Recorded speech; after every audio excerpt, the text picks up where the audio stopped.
Hi guys, welcome back. It's Nadine from GS Nadine, and I have been so busy these past 2 weeks. I'm glad to be back doing a YouTube video, but today I just wanted to talk.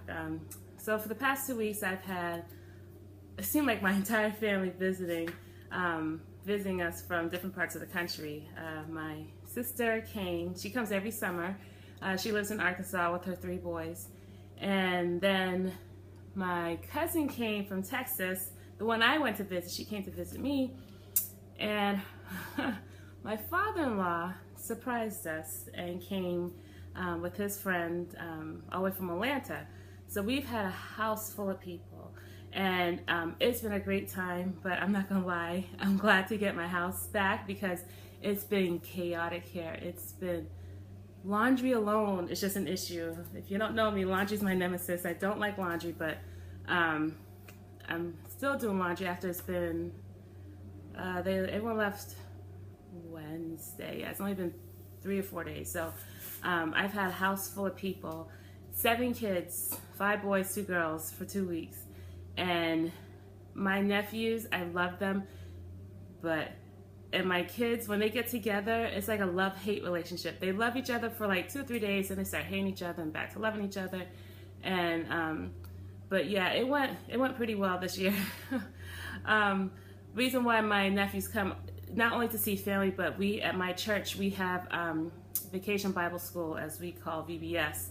But we've changed the name. The church has changed the name to Adventure Week because some kids get turned off by the term Vacation Bible School because they think they're sitting in the classroom with the Bible open, learning about the Bible. But basically, it's a week of just crafts and recreation and learning music and dance. And on Friday, they put on this big performance for the parents. So it's really fun. It's really changed my kids and my nephews because they really look forward to it every year. So that's why they come. This is their 4th or 5th year. Well, my nephew's their 4th year, my kids are 5th year that they're doing this. So they really enjoy and look forward to it. So that's why I had all those people. My sister and my nephews are here. My father-in-law, I don't know if we have 2 cars, and my husband has a truck. It's an F-150. It's a 1997, so it's literally 30 years old. And it finally just kaput. It would not, even though my husband's trying to raise it from the dead, but it was dead and gone. So we're down to 1 car. And my husband needs a car. It's like a requirement for his job. He has to have a car for what he does. And so we've been using my car, which I have a minivan. But it's starting to get wear and tear because it's being used so much. So we need another car. And so we've been praying that God will bless us with a car because we literally just paid off the Honda Odyssey. That's what we have. And we really do not want another car note. So a friend of my husband's, he has a car, and he's like, he doesn't use it. You're more than welcome to it. You can have it. I'll sell it to you. And it's a great car. It's actually another minivan. It's a Toyota Sienna. And so we end up purchasing that from him. And then I guess my husband's been talking to his father, telling him, because his father's like, oh, I'll get you a car. I can find with low car payments, or just go to the Ford dealership, get another truck. And we're trying to explain that, we don't want another car note because, we want to be out of debt. And so when he called us, he drove up here in a car for us. So he handed us the car title, which was like, oh my gosh, we have 3 cars now. When we were down to 1 that's nearly fallen apart, God has truly blessed our family with vehicles. And so now we have 3 vehicles, and it's been such a blessing. It's worked out great because when my sister's here, she actually has a vehicle to drive now. So we just thank God for that. And it's been an interesting week, or 2 weeks, I should say. But also, now that everyone's gone, and get my house back in order, get the kids back in their routine because they've been all over the place. My girls went to summer school this summer. It's only 2 hours, 4 days a week.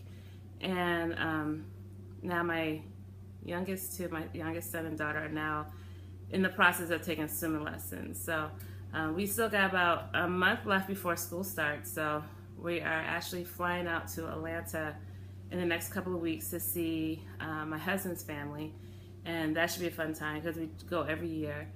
But yeah, it's been a crazy 2 weeks, but it's a good crazy. You know, you have your moments when you're really tired and exhausted, you know, and that's the problem. I've been so tired and exhausted that I just couldn't bring myself up to do a YouTube video.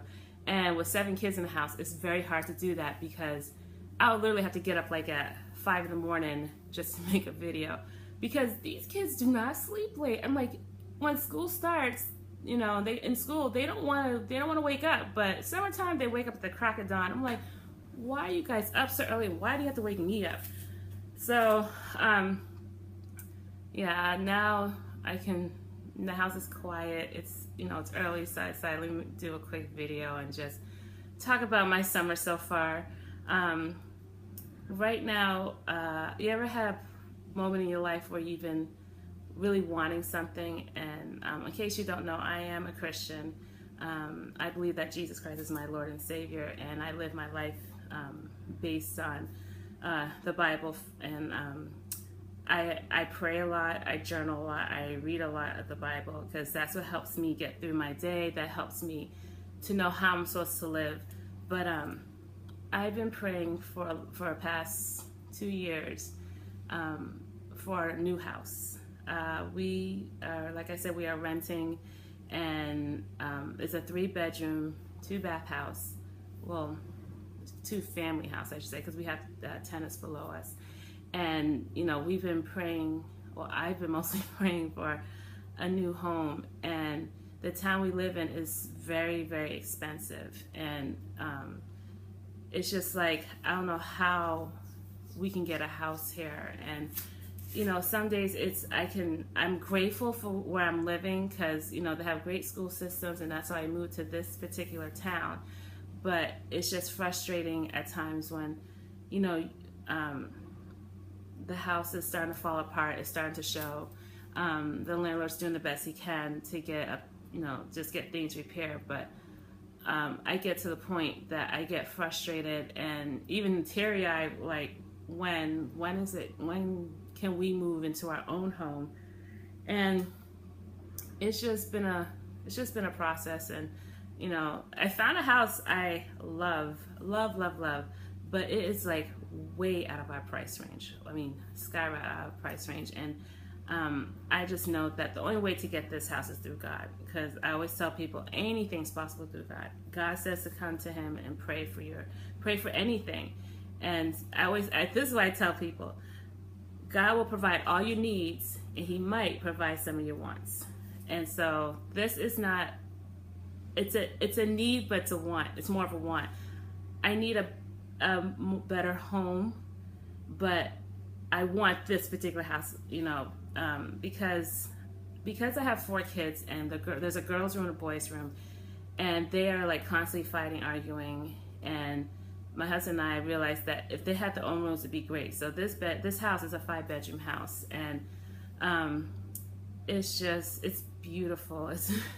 It's a new build, but I mean, in our town, like the house we live in is 85 years old, and it's starting to show.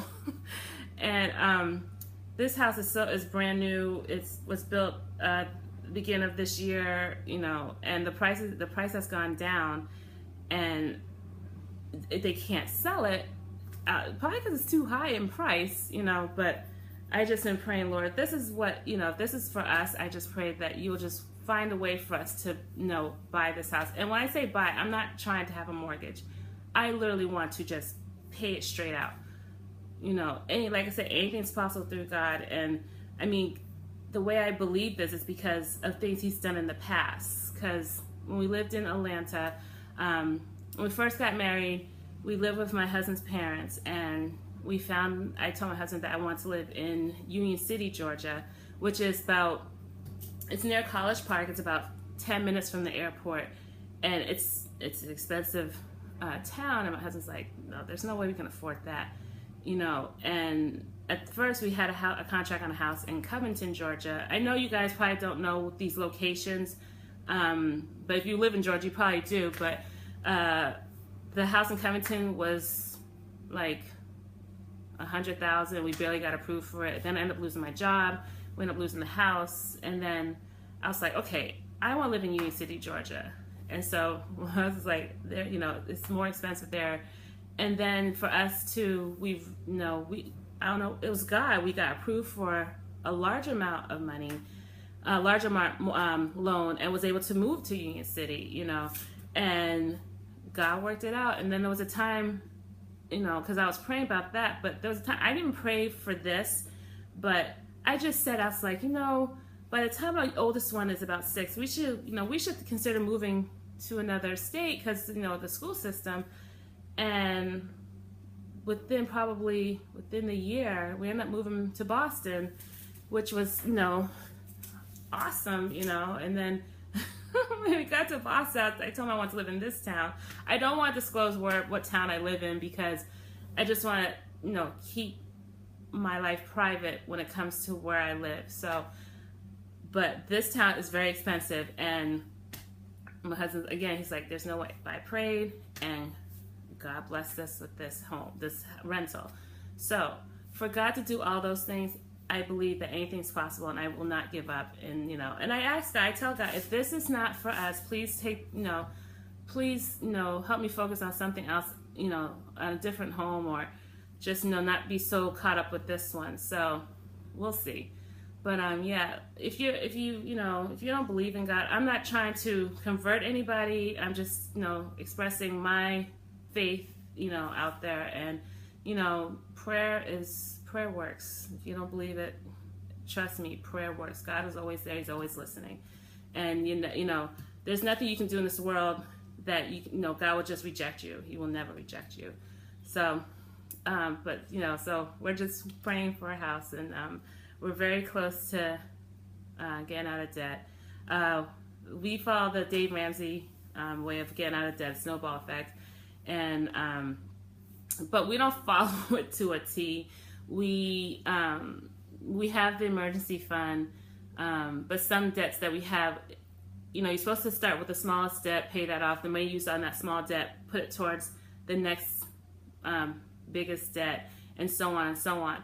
But a couple of our debts, the interest that's accruing is just so high that we decided to just pay those off first, and hopefully one of them by the end of today will be paid off. So we paid off a lot that we're down to, after today, hopefully 2 more things to pay off, and then we are debt free. Oh, you don't understand, living debt free is just like my husband and I, our dream, that we don't owe anybody anything. And so we are reaching that goal. It's been a long journey, but we've finally seen the end of the tunnel, and so because we sacrificed a lot, and our kids see us sacrificing, and sometimes it's frustrating to them because there's things that they want, and we're just like, it's not in the budget, we can't do it, and there was talking about how, our friends get to go to Disney World or a cruise or all these places, and all we do is go to Atlanta. But I was like, at least we get to go to Atlanta. So we're trying to teach our kids that to learn to not to have debt.